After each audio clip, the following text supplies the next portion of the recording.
नमस्कार प्यारे बच्चों। स्वागत है आप सभी का एक और वीडियो में जिसका टॉपिक है Newton's first law of motion. Newton ने तीन लॉज ऑफ मोशन दिए हैं। First law of motion, second law of motion and third law of motion. इस वीडियो में हम न्यूटन के फर्स्ट लॉ ऑफ मोशन पर चर्चा करेंगे। Newton's first law of motion को समझने के लिए हम एक एक्टिविटी करते हैं। मेरे पास एक ऑब्जेक्ट है जो अभी स्टेट ऑफ रेस्ट में है और एक रफ सरफेस पर रखा हुआ है। अगर मैं यहां पर फोर्स ऑफ फ्रिक्शन कम कर दूं, यानी कि इसको मान लीजिए आइस पर रख दूं, तो क्या होगा? क्या ऑब्जेक्ट चलने लगेगा? नहीं, अभी भी हमारा ऑब्जेक्ट स्टेट ऑफ रेस्ट में बना हुआ है, मतलब वो स्वयं नहीं चल रहा। पर अगर मैं इस ऑब्जेक्ट पर फोर्स अप्लाई करता हूं तो देखिए वो धीरे धीरे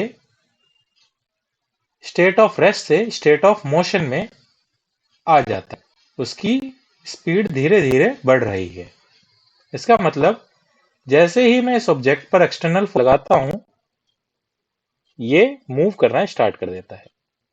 पर अगर मैंने वो अप्लाइड फोर्स हटा लिया तो देखिए वो ऑब्जेक्ट एक यूनिफॉर्म वेलोसिटी से एक स्ट्रेट लाइन में मूव कर रहा है, क्योंकि फ्रिक्शन फोर्स यहां पर 0 है। पर जैसे ही मैंने फ्रिक्शन फोर्स बढ़ाया तो देखिए धीरे धीरे ऑब्जेक्ट स्टेट ऑफ मोशन से स्टेट ऑफ रेस्ट में आ जाता है। तो इन वीडियोस में हमने क्या सीखा? हमने देखा कि all objects resist a change in their state of rest or state of motion, and this tendency of an object to stay at rest or to keep moving with the same velocity is called inertia। मतलब आपने देखा जब object पर force apply किया गया तो वो धीरे धीरे स्टेट ऑफ रेस्ट से स्टेट ऑफ मोशन में आया, और जब वो मूव कर रहा था और फ्रिक्शन फोर्स बढ़ाया गया तो वो धीरे धीरे स्टेट ऑफ मोशन से स्टेट ऑफ रेस्ट में आया। तो इसी टेंडेंसी को हम इनर्शिया कहते हैं, क्योंकि वो अपने स्टेट ऑफ रेस्ट या स्टेट ऑफ मोशन को रेजिस्ट कर रहा है। तो इसी से डिराइव होती है हमारी Newton's first law of motion. आइए देखते हैं फर्स्ट लॉ ऑफ मोशन का statement. Newton's first law of motion कहती है an object remains in a state of rest और of uniform motion in a straight line unless compelled to change that state by an applied force. और इसी को हम law of inertia भी कहते हैं। आइए इस लॉ ऑफ इनर्शिया को समझने के लिए हम एक एक्टिविटी और करते हैं। तो देखिए मेरे पास एक ग्लास है, उसके ऊपर मैंने एक कार्ड रखा है, फिर उसके ऊपर एक कॉइन रखा गया है। अब मेरा सवाल यह है कि अगर मैं इस कार्ड को एक एंड से फ्लिक करूं तो क्या होगा? क्या कॉइन भी कार्ड के साथ मूव हो जाएगा या सिर्फ कार्ड मूव होगा और कॉइन इस ग्लास के अंदर गिर जाएगा? सोचिए। बिल्कुल सही। आइए देखते हैं इसको करके।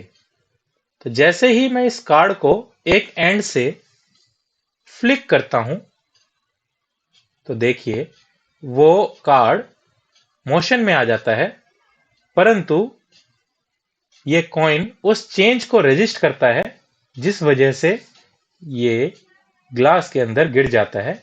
मतलब ये मोशन में नहीं आया, ये रेस्ट में ही रह गया, जिस वजह से वो उसी पोजीशन में नीचे गिर गया। तो Newton's first law of motion के बहुत से एग्जांपल्स हमारी डेली लाइफ में हैं और कई जगह हम इसको अप्लाई करते हैं।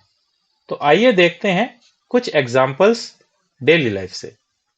तो यहाँ पर आप सभी के सामने एक क्वेश्चन है कि जब भी हम कोई कार ड्राइव करते हैं या कार में बैठते हैं तो हमें सीट बेल्ट लगाने के लिए कहा जाता है। क्या आप बता सकते हैं ऐसा क्यों है? चलिए देखते हैं। जब हम किसी कार में बैठे होते हैं और वो कार मूव कर रही होती है, तो हम भी उसके साथ मूव कर रहे होते हैं।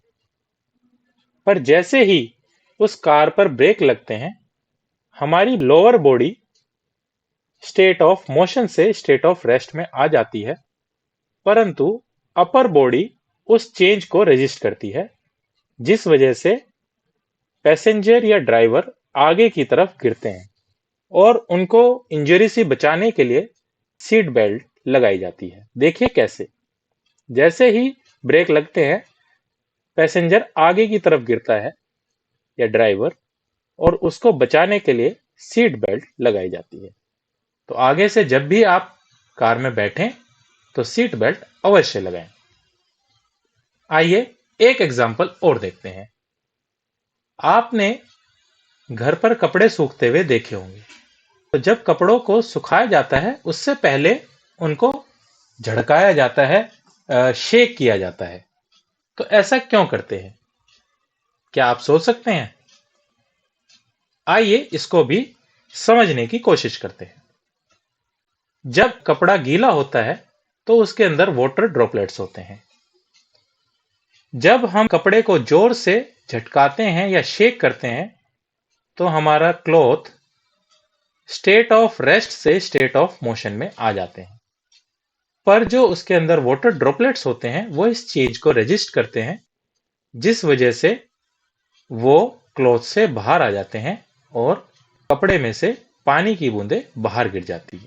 आइए देखें कैसे। ये देखिए, जैसे ही कपड़े को झड़काया जाता है तो वाटर ड्रॉपलेट्स उसमें से बाहर आ जाती हैं।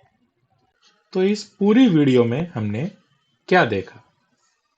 हमने देखा all objects resist a change in their state of rest or of motion, and this tendency of an object to resist a change in its state of rest or state of motion is called inertia.